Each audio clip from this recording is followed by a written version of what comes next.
لبیک لبیک یا رسول اللہ، لبیک لبیک لبیک یا رسول اللہ۔ تاجدار ختم نبوت، تاجدار ختم نبوت، تاجدار ختم نبوت۔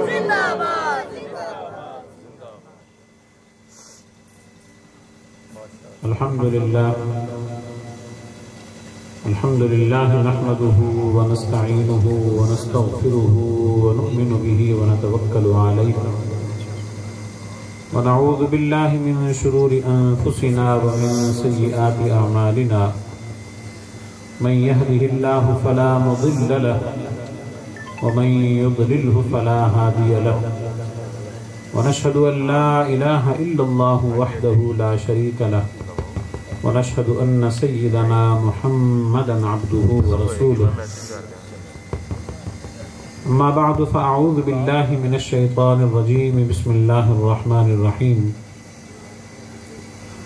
يا أيها الذين آمنوا اتقوا الله وكونوا مع الصادقين وقال تعالى في مقام آخر يا أيها الذين آمنوا قوا أنفسكم وأهليكم نارا صدق الله خالقنا العظيم وصدق رسوله النبي الكريم الأمين إن الله وملائكته يصلون على النبي يا أيها الذين آمنوا صلوا عليه وسلموا تسليما۔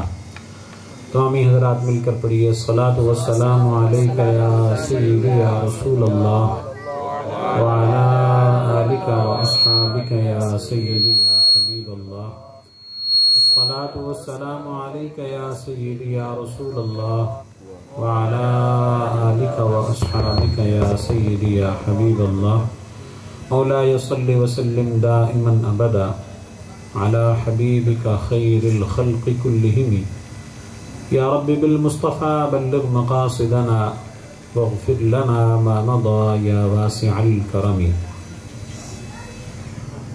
حمد و صلاة کے بعد معزز و محتشم علماء کرام،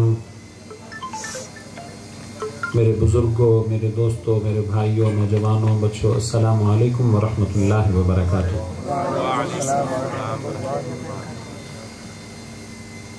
آج کی یہ بابرکت محفل عرس پاک کی محفل بھی ہے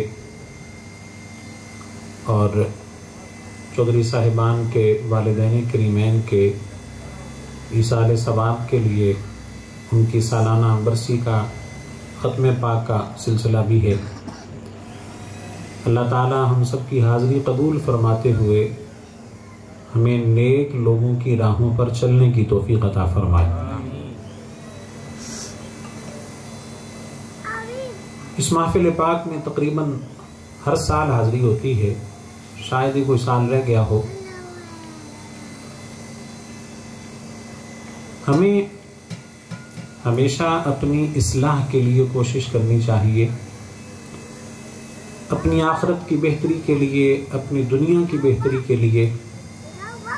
اور ہم جس نسبت سے یہ پروگرام کرتے ہیں بزرگوں کے ساتھ تعلق اور وابستگی قائم کرنے کے لیے، اور جو وابستگی ہے اس کو مزید پختہ اور مضبوط کرنے کے لیے، ہمیں صرف یہاں بیٹھ کر چند گھنٹوں کے لیے ان کا ذکر کر کے اپنے دلوں کو سکون اور ان کے ساتھ تعلق مضبوط کرنے کے بعد پھر اس کے بعد بھول نہیں جانا چاہیے، بلکہ ہمارے دل میں یاد ایسی ہونی چاہیے کہ ہم یہاں سے چلے بھی جائیں تو اس کے بعد وہ ہمارا ذہن اسی طرح بزرگوں کے ساتھ، اللہ اور اس کے رسول کے ساتھ مضبوط رہنا چاہیے۔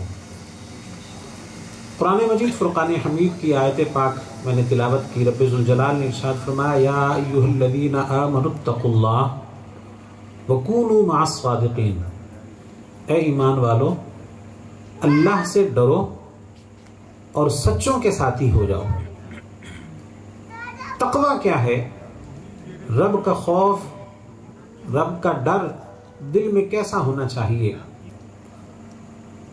عام روٹین میں ہم خوف یہ سمجھتے ہیں کہ کسی بڑے کا خوف ہوگا، کسی خوفناک چیز کا خوف ہوگا، رب ذوالجلال جل مجدہ الکریم کا خوف دل میں رکھنے کا مطلب یہ ہے کہ انسان یہ سوچے کہ کل قیامت کے دن میں نے رب کی بارگاہ میں پیش ہونا ہے، رب کے ہاں جواب جا کے میں نے دینا ہے، قبر کا سلسلہ ہوگا، حشر کا سلسلہ ہوگا، بروز قیامت حساب کتاب ہوگا، سب کے سامنے میرے نامہ اعمال رکھے جائیں گے۔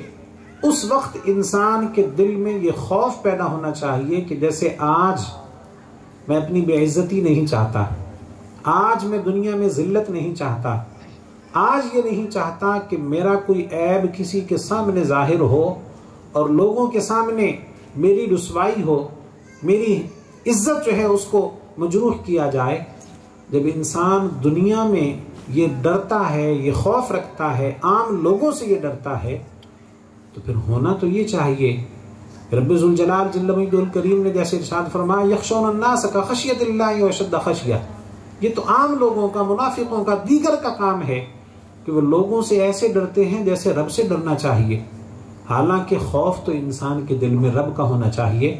آج دنیا میں لوگ کرپشن کرنے والے موجود ہیں لیکن اپنی کرپشن چھپا لیتے ہیں، لوگ آج غیبت کرتے ہیں لیکن جب بندہ سامنے آتا ہے تو اس کے سامنے اچھا بن کے بیٹھ جاتے ہیں، رشوت لینے والے رشوت لیتے ہیں، بدعنوانی کرنے والے سب کچھ کرتے ہیں، لیکن دنیا میں ظاہری طور پر انسان پیسہ دے کے اپنے جرائم چھپا لیتا ہے۔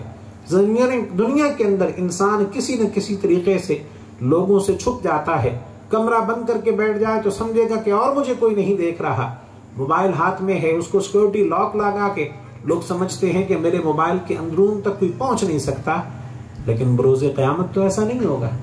نامہ اعمال تو انسان کے سب کے سامنے آ جائیں گے۔ ایسی صورتحال میں انسان اپنا بچاؤ کیسے کر سکتا ہے؟ وہ ایک ہی صورت ہے کہ انسان دنیا میں رب کا خوف اپنے دل میں ایسا پیدا کر لے کہ شیطان کے وسوسوں سے دور ہو جائے، شیطانی اثرات سے محفوظ ہو جائے۔ تقویٰ کے لیے بزرگ فرماتے ہیں انسان کو یوں بننا چاہیے کہ جیسے بندہ کہیں کانٹے دار راستے سے گزر رہا ہو، جہاں جھاڑیاں ہی جھاڑیاں ہوں، کانٹے ہی کانٹے ہوں، تو وہاں گزرتے ہوئے انداز کیا ہوتا ہے کہ انسان اپنے آپ کو ایسے بچا بچا کے گزرتا ہے کہ کہیں میرے کپڑے کسی کانٹے کے ساتھ اٹک نہ جائے، کہیں میرے جسم کے ساتھ کوئی کانٹا نہ لگ جائے، کہیں میرے کپڑوں کے ساتھ کوئی کانٹا نہ لگ جائے۔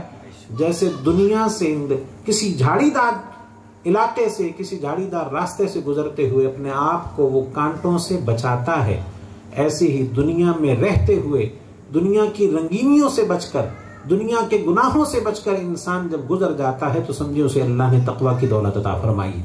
اس لیے اپنے آپ کو محفوظ کرنے کی کوشش کیجیے۔ یا ایھا الذین آمنوا اتقوا اللہ، اے ایمان والو اللہ سے ڈرو، رب کا خوف دل میں پیدا کرو، رب ذوالجلال جل مجدہ الکریم کے پاس حاضر ہو کر جواب دہی کا جب دل کے اندر خوف آ جائے گا تو پھر انسان بچ جائے گا۔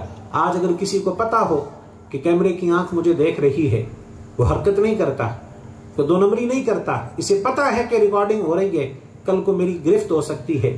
جسے پتا ہو کہ میں کوئی اونچ نیچ کروں گا پولیس والے مجھے پکڑ لیں گے، فوجی مجھے پکڑ لیں گے، کوئی ایسی طاقت موجود ہے جو میری گرفت کر لے گی، تو انسان اس غلطی میں مبتلا نہیں ہوتا، انسان وہ کوئی کرپشن نہیں کرتا۔ لیکن جب انسان کے دماغ پر پردہ آ جاتا ہے، کہتا ہے میں پیسہ دے کے بچ جاؤں گا، تو دنیا میں تو رشوت دے کے بچ جاتا ہے، بروز قیامت کوئی رشوت نہیں چلے گی، بروز قیامت چلے گی تو محمد عربی کی شفاعت ہی چلے گی۔ اس کے لیے انتظام یہ ہے کہ انسان وہ کام کرے جو اللہ اور اس کے رسول کو راضی کرنے والے ہیں۔ آج دنیا میں وہ کام کرے کہ مصطفیٰ کریم صلی اللہ علیہ وسلم نے ارشاد فرمائے کہ یہ میرا امتی ہے، اور حضور اپنے دامن رحمت میں لے کر اس کو جنت کے اندر لے جائیں۔ قیامت والے دن وہاں رشوت نہیں چلے گی، وہاں چلے گی تو محمد عربی کی شفاعت چلے گی۔ اس لیے یا ایھا الذین آمنوا اتقوا اللہ، اے ایمان والو اللہ سے ڈرو، وکونوا مع الصادقین، اور سچوں کے ساتھی ہو جاؤ۔ سچ بولنے والے، سچا کردار ادا کرنے والے جو ظاہر میں بھی سچے ہیں، باطن میں بھی سچے ہیں، کبھی انہوں نے رب ذوالجلال جل مجدہ الکریم کے حکم کی نافرمانی نہیں کی، کبھی کسی دنیا دار کے ساتھ انہوں نے زیادتی نہیں کی، کبھی کوئی ایسا کام نہیں کیا جس کی وجہ سے ان لوگوں کی دل آزاری ہوتی ہو، بلکہ اللہ تعالیٰ نے انہیں محفوظ رکھا ہوتا ہے۔ اور دوسری آیت کریمہ جو پڑھی میں نے، یا ایھا الذین آمنوا قوا انفسکم واہلیکم نارا، اے ایمان والو، اپنے آپ کو بھی جہنم سے بچاؤ اور اپنے گھر والوں کو بھی جہنم سے بچاؤ۔ قو انفسکم، اپنے آپ کی حفاظت کرو، اپنے آپ کو جہنم سے بچاؤ، واہلیکم، اور اپنے گھر والوں کو جہنم سے بچاؤ۔ آج ہم جیسے سال کے بعد حساب کتاب کرتے ہیں، ایف بی آر کو ٹیکس جمع کروانا ہو، اپنی ساری چیزیں رکھتے ہیں، باقی سارا کچھ کرنا ہو اس کا حساب کتاب رکھتے ہیں۔ دکاندار ہے وہ سارے دن کا حساب کتاب رکھتا ہے کہ میں نے کتنا آج خرچ کیا، کتنا کمایا ہے۔ کبھی ہم نے اپنے آپ کا بھی محاسبہ کیا ہے کہ آج نیکیاں کتنی کی ہیں اور گناہ کتنے کیے؟ آج دن پر ہم نے نمازیں کتنی پڑھی ہیں اور کتنی نافرمانیاں رب ذوالجلال کی ہیں؟ کیا اگر کوئی نافرمانی ہوئی تو اس پر رب کی بارگاہ میں توبہ و استغفار کیا یا نہیں کیا؟ یا ہمیشہ شیطان کے راستے پہ چلتے رہے؟ اور شیطان کا تو کام ہی یہ ہے، وہ دنیا کے اندر برائیوں کو ہمارے لیے خوبصورت بنا کے رکھتا ہے۔ رب ذوالجلال جل مجدہ الکریم کے سامنے شیطان نے کہا تھا لَأُزَيِّنَنَّ لَهُمْ فِي الْأَرْضِ، میں لوگوں کے لیے زمین کے اندر ہر چیز کو خوبصورت بنا کے پیش کروں گا۔ وہ گناہ کے کام کو ہمارے لیے اچھا بنا کے پیش کرتا ہے۔ ہم لوگ یہ سمجھتے ہیں کہ سیدھی راہ چل رہے ہیں، لیکن وہ ہمیں جہنم کی طرف لے کے جاتا ہے۔ وہ دائیں بائیں آگے پیچھے ہر طرف سے حملہ ور ہوتا ہے، لیکن ہم اس کے حملوں سے بچنے کے لیے کوشش نہیں کرتے، بلکہ اس کی راہ میں پھنس جاتے ہیں۔ حالانکہ حکم یہ ہے اپنے آپ کو بھی جہنم سے بچاؤ، اپنے گھر والوں کو بھی جہنم سے بچاؤ۔ ذرا آج ہم جو حضرات بیٹھے ہیں تصور کریں کہ کیا فجر ظہر عصر مغرب نمازیں ساری پڑھی ہیں؟ ممکن ہے اللہ نے توفیق بخشی ہو ساروں نے پڑھی ہو، لیکن جنہوں نے نہیں پڑھی ذرا یہ سوچئے، محفل شریف میں آنا برکت کا باعث ہے، ثواب کا باعث ہے، ثواب ملتا ہے، مستحب کام ہے، لیکن ہم نے فرض نماز چھوڑ دی اور محفل شریف میں آ گئے۔ چودھری صاحبان نے ہمیں دعوت دی، ان کی دعوت قبول کرتے ہوئے ان کے دل کو خوش کرنے کے لیے ہم آ گئے۔ کیا رب ذوالجلال کو ہم نے خوش کیا ہے؟ کیا رب کو راضی کیا ہے؟ اگر تو ساری نمازیں پڑھی ہیں تو سبحان اللہ الحمدللہ، نہیں پڑھی تو ہمیں اس بات کی طرف توجہ دینی چاہیے کہ قرآن کریم میں رب ذوالجلال نے جا بجا نماز کا حکم ارشاد فرمایا ہے، اور بزرگ فرماتے ہیں جب رب کسی بندے سے ناراض ہوتا ہے تو اس کا رزق نہیں چھینتا، اس کے رزق بھی ملتا ہے، اس کی سانسیں بھی چلتی ہیں، سب کچھ ملتا ہے۔ رب کسی سے ناراض ہوتا ہے تو اسے اپنی بارگاہ میں حاضر ہو کر سجدہ کرنے کی توفیق نہیں دیتا، سجدے کی توفیق اس سے چھین لیتا ہے، وہ پھر نماز کی طرف نہیں آتا، وہ پھر دوسرے کاموں میں لگا رہتا ہے۔ ہمیں یہ غور کرنا چاہیے کہ ہم نے لوگوں کو تو خوش کیا ہے، کیا رب کو راضی کیا ہے یا نہیں؟ آج سے تہیہ کر لیجئے، اگر نمازیں نہیں پڑھتے ہیں تو پھر یہ سستی مت دکھائیے کہ بس سستی ہو جاتی ہے، کبھی ایک پڑھ لیتا ہوں، کبھی دو پڑھ لیتا ہوں۔ کھانا کھانے میں بھی کبھی سستی کی ہے، وہ تو صبح دوپہر شام تینوں وقت کھاتے ہیں۔ بیمار ہے تو ڈاکٹر کہتے ہیں دوائی کھاؤ، روٹی کھاؤ نہ کھاؤ، دوائی تم نے لازمی کھانی ہے۔ ہم ڈاکٹر کی احتیاط پر بھی عمل کرتے ہیں، ڈاکٹر کے آرڈر پر عمل کرتے ہیں، دوائیاں پابندی سے کھاتے ہیں، لیکن کیا ہم نماز کی پابندی نہیں کر سکتے؟ ہمیں اپنے آپ پر غور کرنا ہے۔ یا ایھا الذین آمنوا قوا انفسکم واہلیکم نارا، اپنے آپ کو جہنم سے بچانا ہے۔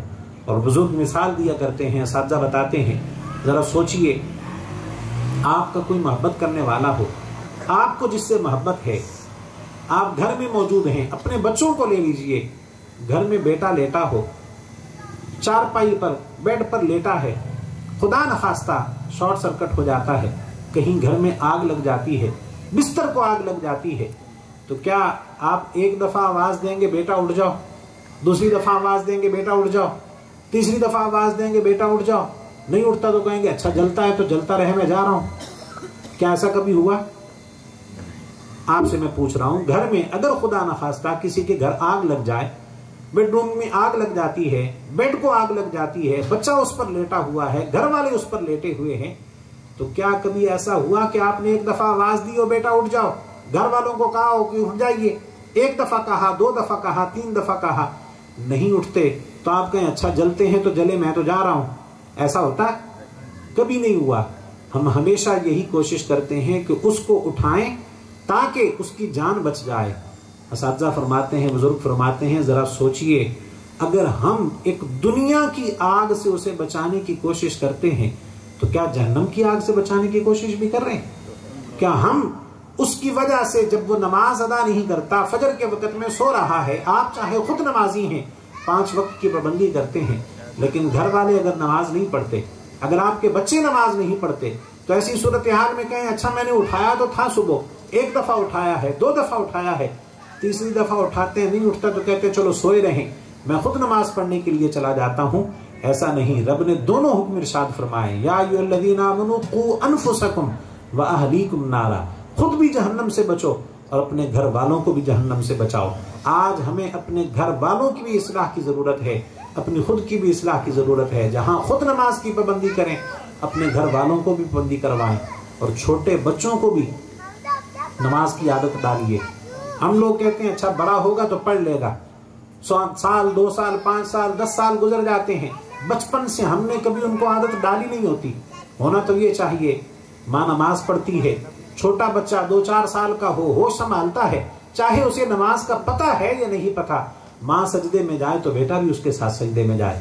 باپ جب اس کے 5-7 سال کا ہو جائے، مسجد میں جانے کے قابل ہو جائے، تو اس کو مسجد کا راستہ بھی دکھائے، محافل کا راستہ دکھائے، اسے مسجد میں اپنے ساتھ لے جائے تاکہ اس کی تربیت ہوتی چلی جائے۔ لیکن آج اگر ہم یوں ہی چھوڑتے چلے جائیں گے، بچے بڑے ہوں گے، خود ہی سمجھ جائیں گے، نماز کی پابندی کر لیں گے، تو پھر بچوں کو اگر ہم پڑھانے کے لیے، ابھی اسے بولنا نہیں آیا ہوتا، ابھی تک وہ سیدھی طرح سے بات نہیں کر پا رہا ہوتا، اسے پکڑ کے اسکول میں لے جاتے ہیں، اسے ابتدائی کلاس میں داخل کرواتے ہیں، بچہ وہاں جیسے جو مرضی کرتا ہو، کھلونوں سے کھیلتا ہی کیوں نہ ہو، ہم کہتے ہیں اس کا ذرا ماحول بنتا رہے، اس کو بات چیت کرنے کا طریقہ آتا رہے، ابتدائی تعلیم کے لیے اسے لے کے جاتے ہیں، اس کی مہنگی فیسیں بھرتے ہیں۔ لیکن کیا کبھی ادھر ماحول کے لیے بھی لائے ہیں؟ کیا کبھی نماز کے لیے بھی پابندی کروائی ہے؟ کبھی اپنے ساتھ ان کو لے کے گئے ہوں؟ کبھی ماں کو ان کی کہا ہو کہ خود بھی نماز پڑھو اور ساتھ بچوں کو بھی پڑھاؤ؟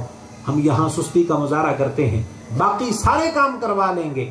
اگر بزنس مین ہے، اس کو کاروبار سکھانے کے لیے دکان پر ساتھ لے جاتے ہیں، لیکن نماز پڑھنے کے لیے ساتھ نہیں لے کے جاتے۔ وجہ یہی ہے، ہم نے ان کی تربیت کے لیے کوشش ہی نہیں کی ہے۔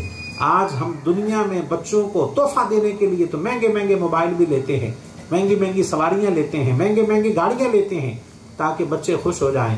حالانکہ ماں باپ کی طرف سے سب سے بہترین تحفہ اس کی تعلیم و تربیت ہے، اور یہ انسان کو مل جائے تو اس کی دنیا و آخرت سنور جاتی ہے۔ ہم دنیا خوش کرنے کے لیے تو اپنے بچوں کو پیسہ بھی دیتے ہیں، گھر والوں کی ضروریات بھی پورے کرتے ہیں، لیکن یہ کبھی نہیں سوچا ہم ان کو جنت کا راستہ دے رہے ہیں یا جہنم کا راستہ دے رہے ہیں۔ اللہ تبارک و تعالی ہمیں عمل کی توفیق عطا فرمائے، اور یہ ہمارے اندر یہ سوچ پیدا کر دے، ہم وہ کام کریں جس سے ہمارا رب راضی ہو جائے، اور کبھی بھی برا کام کرنے کا سوچیں تو یہ سوچئے کل بروز قیامت ہم سرکار کی بارگاہ میں کس منہ سے جائیں گے، ہم رب ذوالجلال کی بارگاہ میں کس منہ سے جائیں گے۔ اگر یہ دل میں خوف پیدا ہو گیا تو انسان گناہوں سے بچ سکتا ہے، شیطانی اثرات سے محفوظ ہو سکتا ہے۔ اللہ ہم سب کو عمل کی توفیق نصیب فرمائے۔ وآخر دعوانا ان الحمد للہ رب العالمین۔